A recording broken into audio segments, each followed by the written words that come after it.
नमस्कार दोस्तों, आज के इस एपिसोड में हम आज फिर एक नई वीडियो के साथ आए हैं जो आपको मोटिवेशन से भर देगी। एक गांव में एक युवक करण अपनी पढ़ाई को पूरा करके वापस आया था।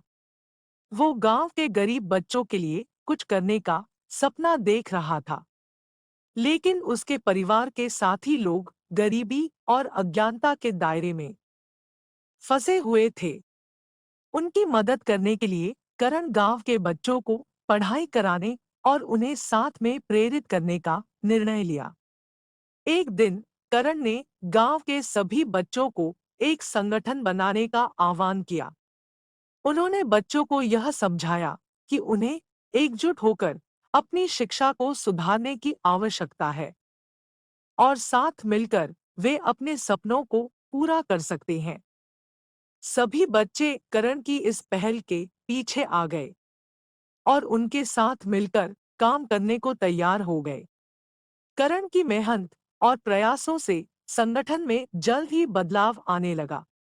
वे लोग ग्रामीण क्षेत्र में शिक्षा के महत्व को समझने लगे और उसे बढ़ावा देने के लिए अपने गांव के अलावा पास के गांवों में भी जागरूकता के अभियान को शुरू किया।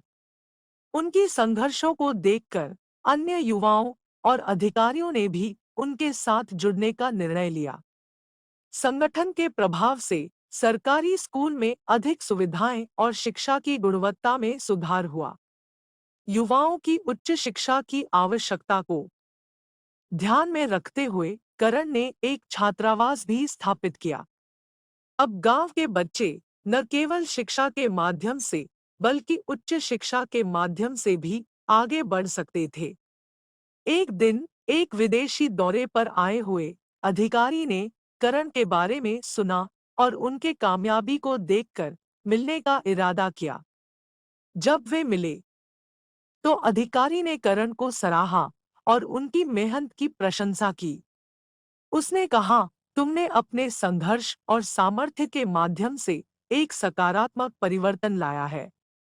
तुम नहीं सिर्फ अपनी जिंदगी में बदलाव ला रहे हो, बल्कि अपने साथियों की जिंदगी में भी एक प्रेरणा बन रहे हो। करण की मेहनत, संघर्ष और समर्पण से वह एक प्रख्यात शिक्षा नेता बन गए।